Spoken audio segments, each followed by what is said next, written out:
Now, this is a story about a young man that had dreams, wanted to follow those dreams.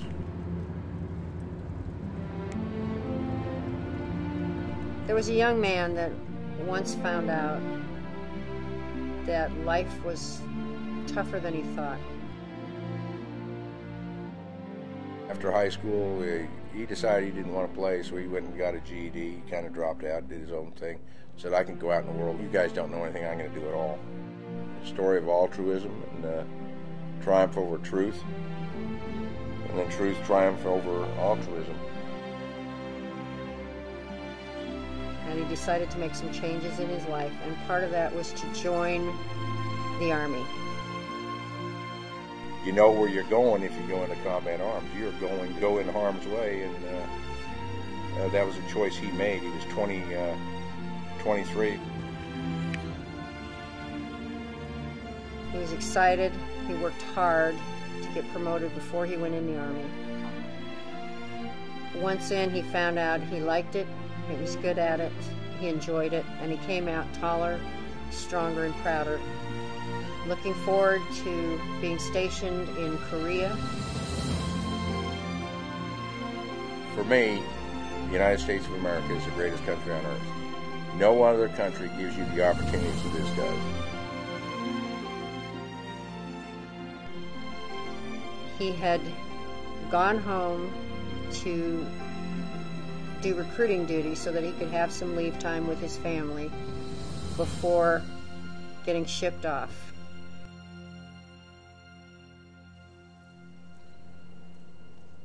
At 10:19, on the morning of June 1st, 2009, I received a phone call from my wife. He was gunned down in front of the recruiting office in Little Rock, Arkansas on June 1st, 2009. And that was my son, Andy.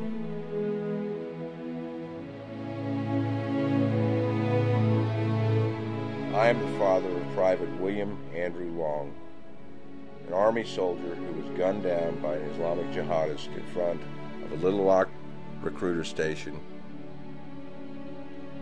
in the heartland of America.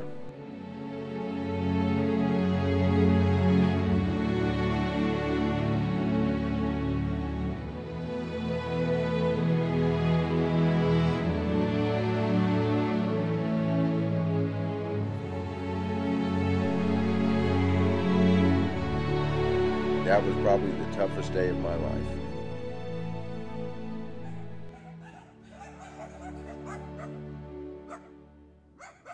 I remember now, or recently, looking up in the mirror and seeing Andy come out the door. I don't know why I looked up, but I did, in one of the mirrors. I saw him come out the door, and I had a split-second thought of going up there and talking to him. And within the next few minutes, I heard the shots. I ducked down. I looked around, and then I saw and I started getting out of the car because the shots stopped. I got out of the car. I looked and saw the black truck, and all I could remember: black truck, some arms out the window, and the tailgate down. And that's all I can remember about the truck. I remember at some point seeing his foot move, so I knew he was alive. But then when they were doing CPR, it's like part of me knew there was big trouble. Dear Andy, let me start by telling you how proud we are of you and your choice to serve this country.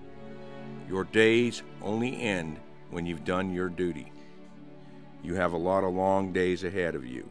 For those who fought for it, freedom has a flavor the protected will never know, but the end result is my hero. You and your brother serving are a joy to me. You are my son, my hero. I love you. Semper Fidelis, Dad.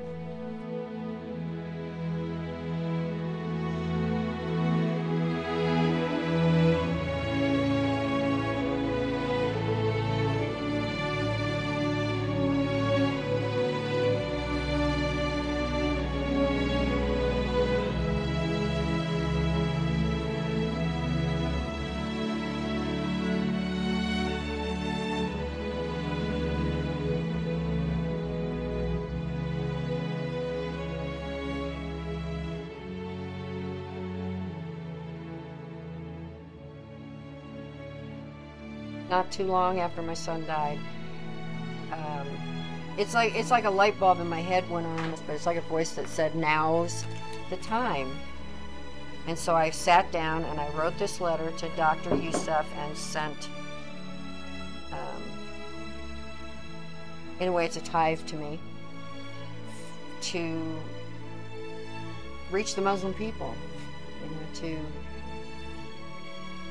bring them from the slavery into the light of who Christ is. And I felt Dr. Youssef had the best program for that. To me, I see the Muslim people, most of them trapped and enslaved. This is a struggle between good and evil. That's what it really is. Our number one job is to reach the unsaved. How else are you going to fill the Great Commission? I am the mother of the young soldier, Private William Andrew Long, killed in Little Rock, Arkansas, in front of the recruiting station by an Islamic terrorist. I can think of no better way to honor God than to use part of the money left to us by our son to reach the unsaved Muslim people. Sincerely, Janet Long.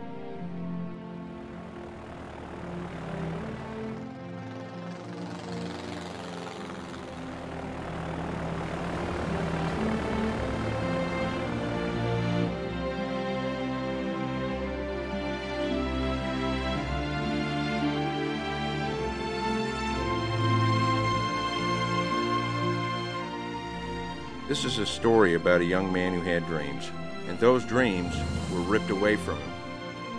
The fact is, the battlefield is now, here, on American soil. My question is, what are you going to do about it?